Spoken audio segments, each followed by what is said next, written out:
Tugas 2, Learning Journal. Agenda 2, Komitmen Mutu dan Anti Korupsi. Oleh Mela Puspasari, Analis Pertanahan, Penempatan di Subdirektorat Penertiban Penguasaan dan Pemilikan Tanah di Direktorat Penertiban Penguasaan Pemilikan dan Penggunaan Tanah. Agenda 2, Komitmen Mutu. Dalam submateri efektivitas, efisiensi, inovasi, dan mutu, dibahas terkait konsep efektivitas dan efisiensi. Efektivitas disampaikan berdasarkan pendapat dari Richard L. Duff bahwa sejauh mana organisasi dapat mencapai tujuan yang ditetapkan atau berhasil mencapai apapun yang coba dikerjakan. Efektivitas organisasi berarti memberikan barang atau jasa yang dihargai oleh pelanggan. Selanjutnya, efisiensi dikemukakan oleh Richard L. Duff sebagai jumlah sumber daya yang digunakan untuk mencapai tujuan organisasi. Efisiensi organisasi ditentukan oleh berapa banyak bahan baku, uang, dan manusia yang dibutuhkan untuk menghasilkan jumlah keluaran tertentu. Efisiensi dapat dihitung sebagai jumlah sumber daya yang digunakan untuk menghasilkan barang ataupun jasa. Di dalam submateri konsep efektivitas dan efisiensi dibahas juga karakteristik ideal dari tindakan yang efektif dan efisien dan konsekuensi dari penyelenggaraan kerja yang tidak efektif dan tidak efisien. Yang pertama yang akan dibahas terkait karakteristik ideal dari tindakan yang efektif dan efisien, yaitu penghematan, ketercapaian target secara tepat sesuai dengan yang direncanakan, pekerjaan dapat diselesaikan dengan cepat dan tepat, serta terciptanya kepuasan semua pihak, termasuk pimpinan, pelanggan, masyarakat, dan pegawai itu sendiri. Sedangkan untuk konsekuensi dari penyelenggaraan kerja yang tidak memperhatikan keefektifan dan keefisienan adalah ketidaktercapaian target kerja, ketidakpuasan banyak pihak, menurunkan kredibilitas instansi tempat bekerja di mata masyarakat, serta menimbulkan kerugian secara finansial. Di dalam agenda 2 komitmen mutu, submateri efektivitas, efisiensi, inovasi, dan mutu dibahas terkait konsep inovasi dan mutu itu sendiri. Inovasi sendiri dikemukakan oleh seorang ahli yang bernama Richard L. Duff, di mana inovasi adalah cara utama suatu organisasi beradaptasi terhadap perubahan-perubahan di pasar, teknologi, dan persaingan. Sedangkan untuk pengertian mutu dijelaskan oleh 3 orang ahli. Di antaranya yang pertama berdasarkan pendapat dari Edward Deming yang menyatakan bahwa mutu itu merupakan apapun yang menjadi kebutuhan dan keinginan konsumen. Selanjutnya disampaikan oleh Crosby bahwa mutu adalah nihil cacat, kesempurnaan, dan kesesuaian terhadap pernyataan. Dan selanjutnya yang terakhir disampaikan oleh Juran yang menyatakan bahwa mutu adalah kesesuaian terhadap spesifikasi. Agenda 2 komitmen mutu dengan submateri nilai-nilai dasar orientasi mutu. Total Quality Management atau disebut sebagai TQM. Santosa dalam Fandi Ciptono dan Anastasia Diana tahun 2002 mendefinisikan Total Quality Management merupakan sistem manajemen yang mengangkat kualitas sebagai strategi usaha dan berorientasi pada kepuasan pelanggan dengan melibatkan seluruh anggota organisasi. Selanjutnya, manajemen mutu harus dilaksanakan secara terintegrasi dengan melibatkan seluruh komponen organisasi untuk senantiasa melakukan perbaikan mutu sehingga dapat memuaskan pelanggan. Di dalam submateri nilai-nilai dasar orientasi mutu dibahas mengenai 5 pilar dalam manajemen mutu terpadu yang disampaikan oleh Bill Critch dalam Alexander Sindoro tahun 1996. Kelima pilar tersebut memiliki keterkaitan dan ketergantungan yang tinggi. Organisasi merupakan pilar tengah yang membuat kerangka kerja berorientasi mutu. Produk yang bermutu sebagai hasil kerja organisasi diperoleh melalui proses yang bermutu pula, dengan didukung komitmen tinggi dari seluruh komponen organisasi. Organisasi tentu tidak akan dapat mencapai target kelembagaan secara efektif, efisien, dan inovatif tanpa ada pemimpin yang kuat dan kredibel.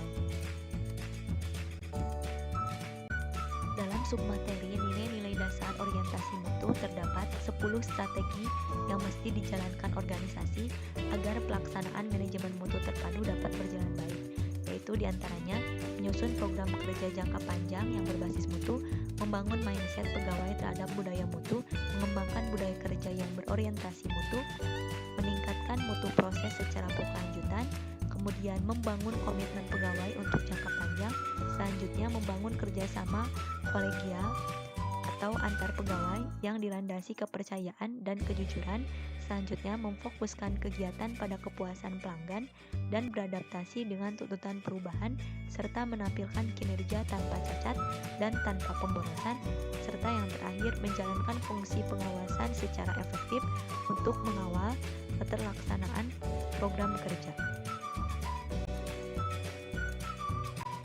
Di dalam submateri nilai-nilai dasar orientasi mutu terdapat Fishbone Manajemen Mutu. Berdasarkan gambar Fishbone Manajemen Mutu tersebut menunjukkan bahwa setiap institusi pemerintah harus memiliki target capaian kinerja bermutu, baik kinerja individual maupun kinerja organisasional. Merujuk pada konsep trilogi mutu dari Joseph Juran, pada baris atas gambar Fishbone merupakan tugas pimpinan untuk menyusun rencana mutu atau quality planning, mengawasi capaian mutu, quality control, dan menetapkan program perbaikan mutu secara berkelanjutan. Pada baris bawah, merupakan tanggung jawab aparatur untuk mengikuti sosialisasi terkait rencana mutu yang sudah ditetapkan oleh pimpinan.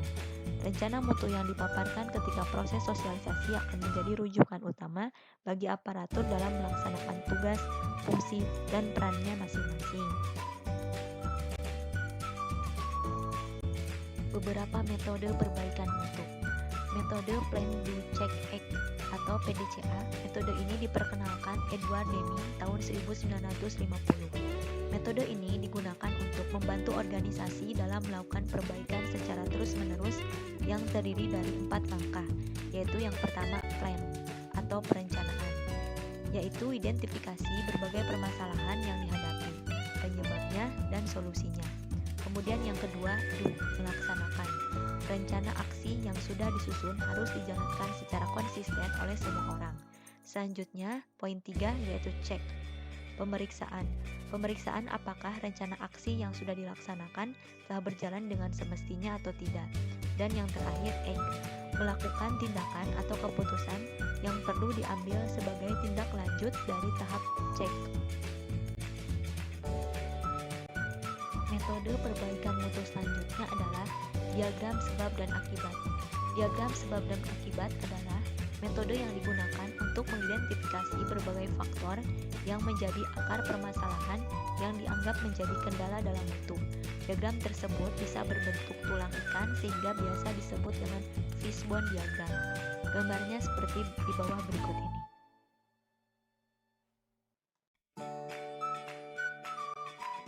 Nilai-nilai dasar orientasi mutu. Nilai-nilai dasar orientasi mutu dalam memberikan layanan prima sekurang-kurangnya akan mencakup hal-hal berikut. Yang pertama, mengedepankan komitmen terhadap kepuasan customer atau klien. Yang kedua, memberikan layanan yang menyentuh hati untuk menjaga dan memelihara agar customer atau klien tetap setia. Yang ketiga, menghasilkan produk atau jasa yang berkualitas tinggi, tanpa cacat, tanpa kesalahan, dan tidak ada pemborosan.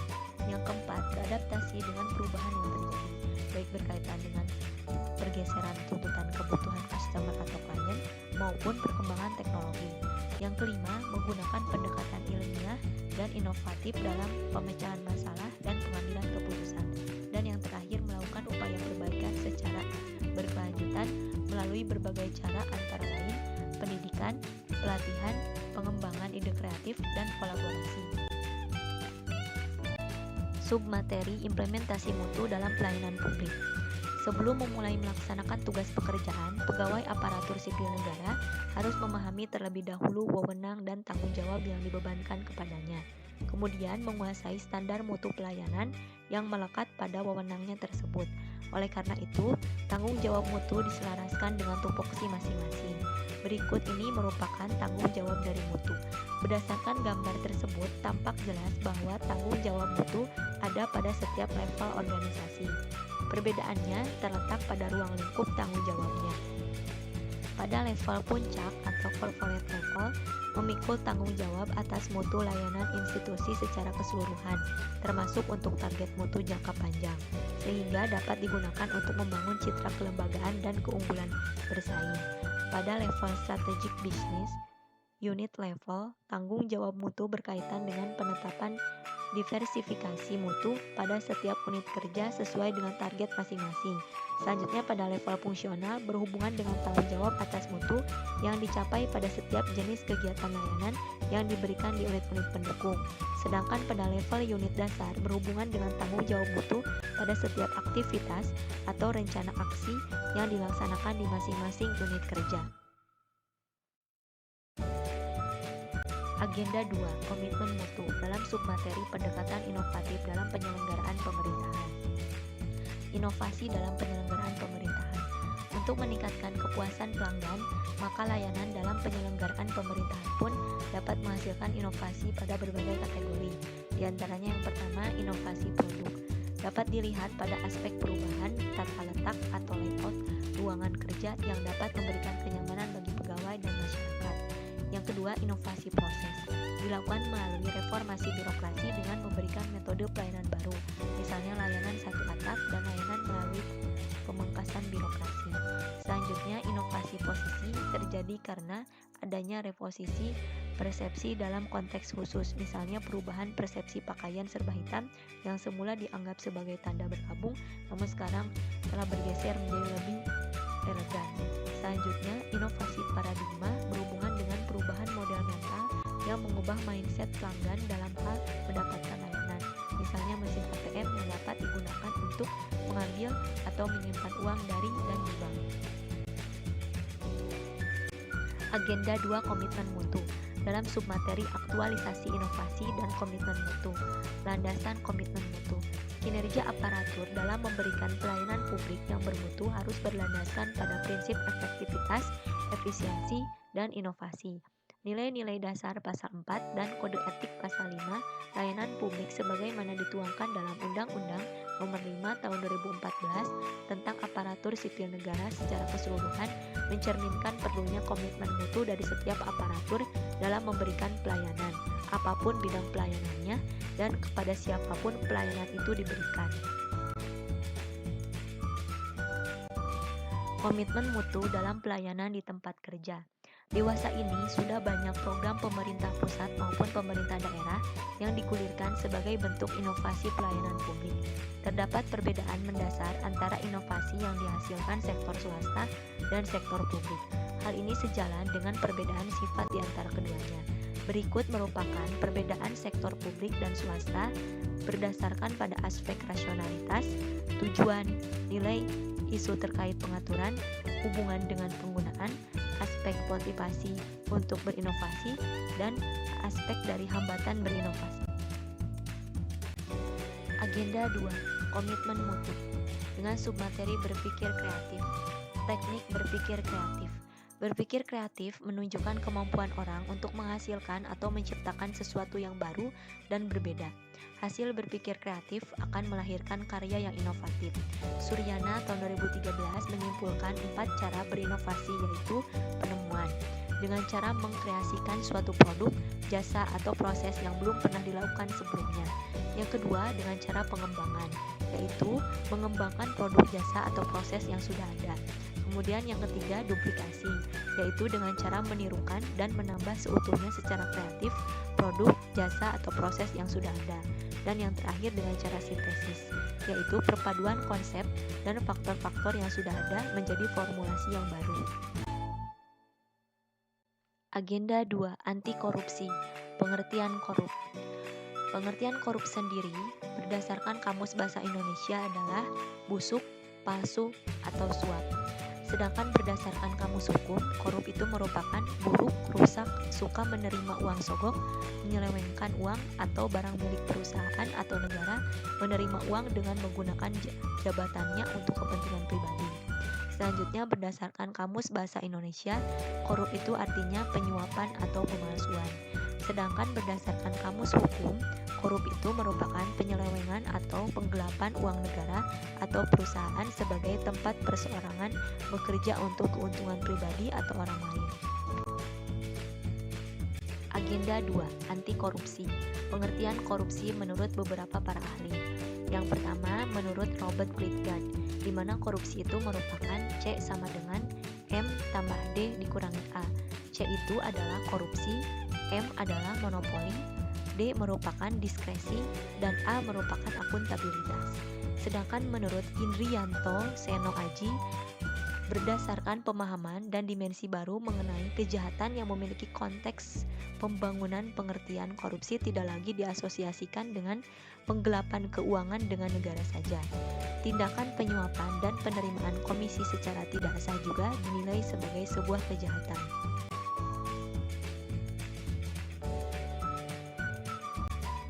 Agenda 2, anti korupsi dengan submateri tindak pidana. Pengertian tindak pidana. Menurut Simons, tindak pidana merupakan tindakan melawan hukum yang telah dilakukan dengan sengaja ataupun tidak dengan sengaja oleh seseorang yang dapat dipertanggungjawabkan atas tindakannya dan oleh undang-undang telah dinyatakan sebagai tindakan yang dapat dihukum. Kemudian berdasarkan pendapat dari Profesor Muljiatno bahwa tindak pidana merupakan perbuatan yang dilarang oleh suatu aturan hukum, larangan yang mana disertai sanksi berupa pidana tertentu bagi barang siapa yang melanggar aturan tersebut. Unsur perbuatan pidana diantaranya yang pertama adanya perbuatan, memenuhi rumusan dalam undang-undang atau syarat formil, bersifat melawan hukum atau disebut sebagai syarat material. Agenda 2, anti korupsi. Ciri-ciri korupsi. Yang pertama, dilakukan oleh lebih dari satu orang. Yang kedua, merahasiakan motif atau ada keuntungan yang diraih. Yang ketiga, berhubungan dengan kekuasaan atau kewenangan tertentu. Yang keempat, berlindung di balik pembenaran hukum.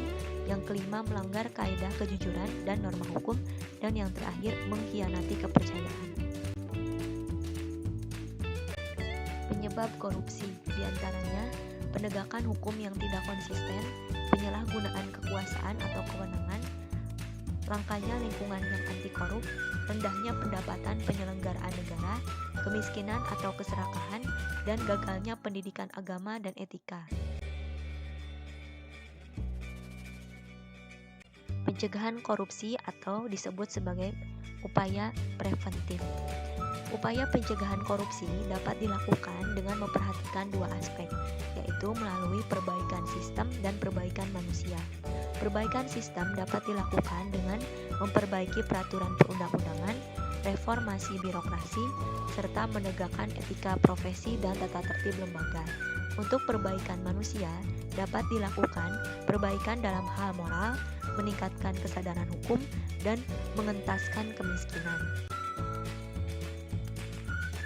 Jenis-jenis korupsi diantaranya adalah kerugian keuangan negara, suap menyuap, penggelapan dalam jabatan, pemerasan, perbuatan curang, serta gratifikasi. Gratifikasi sendiri merupakan pemberian dalam arti luas yang bisa meliputi pemberian uang tambahan, hadiah uang, barang, rabat, atau komisi pinjaman tanpa bunga. Kesadaran anti korupsi. Kesadaran anti korupsi dapat dilaksanakan dengan menumbuhkan spiritual accountability atau merupakan sifat akuntabilitas internal, yaitu merupakan pertanggungjawaban perbuatan individu kepada Tuhannya. Sehingga bagi setiap manusia atau insan yang memiliki sifat spiritual accountability, maka akan memahami setiap pertanggungjawaban sebelum kehidupan dunia, pada saat mencapai fase kehidupan dunia, dan setelah mencapai kehidupan dunia. Sehingga dengan adanya sifat dari spiritual accountability ini akan menyebabkan manusia enggan untuk melaksanakan korupsi, karena memang korupsi itu dianggap perbuatan yang tidak baik dan merugikan banyak pihak. Tunas integritas.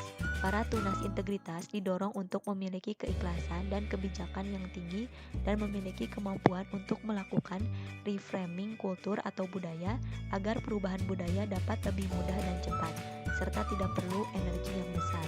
Kemudian utilisasi fenomena perilaku otomatis bagi perubahan diri, keluarga, organisasi, dan bangsa, serta lebih jauh dari dengan menciptakan peradaban yang lebih baik. Tunas integritas berprinsip bahwa manusia sebagai faktor kunci dari perubahan, sehingga dapat melaksanakan pemberantasan korupsi dan tercipta manusia yang berakhlak dan bermoral. Agenda 2, anti korupsi dengan submateri identifikasi nilai-nilai dasar anti korupsi. Nilai-nilai dasar anti korupsi diantaranya adalah jujur, bersifat peduli, mandiri, disiplin, bertanggung jawab, pekerja keras, sederhana, berani, dan adil. Agenda 2. Anti korupsi. Submateri internalisasi. Internalisasi terjadi apabila individu menerima pengaruh dan bersedia bersikap dan berperilaku dengan penuh integritas, sesuai dengan apa yang ia percaya dan sesuai dengan sistem nilai yang dianutnya. Kemudian dipertahankan dan tidak mudah berubah selama sistem nilai yang ada dalam dirinya masih bertahan. Internalisasi dapat dilakukan melalui pendekatan inside out, dari dalam keluar, dan pendekatan outside in atau dari luar ke dalam. Internalisasi integritas akan maksimal ketika kita mampu menggabungkan pendekatan inside out dan outside in. Untuk terjadinya hal tersebut, maka dibutuhkan lingkungan yang berintegritas. Misalnya perbanyak hidup dalam lingkungan yang positif. Yang kedua, proteksi integritas. Misalnya pastikan pengaruh lingkungan yang negatif tidak masuk dalam pikiran diri. Kemudian selanjutnya adanya perubahan sistem nilai. Misalnya jika pengaruh sudah masuk dalam pikiran diri, segera lakukan teknik perubahan sistem nilai agar yang negatif dapat dihapuskan dan diganti dengan yang positif. Agenda 2. Anti korupsi. Sistem integritas organisasi.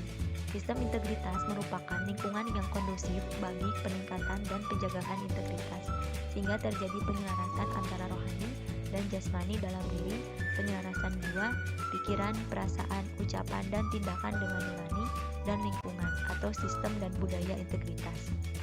Sistem integritas yang kuat sebagai pengendali dan penyelaras akan berjalan secara efektif ketika diikuti kesediaan seluruh elemen organisasi.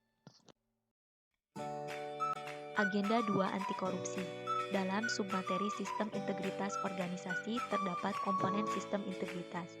Sistem-sistem khusus untuk pengendalian korupsi dan standar etika antara lain peningkatan peran pengawasan internal, post-employment, integrity checking, pengungkapan isu integritas, pengendalian gratifikasi, pelaporan harta kekayaan, analisis resiko terhadap integritas, revitalisasi kode etik dan pedoman perilaku, seleksi dan keteladanan pimpinan puncak, serta evaluasi eksternal integritas.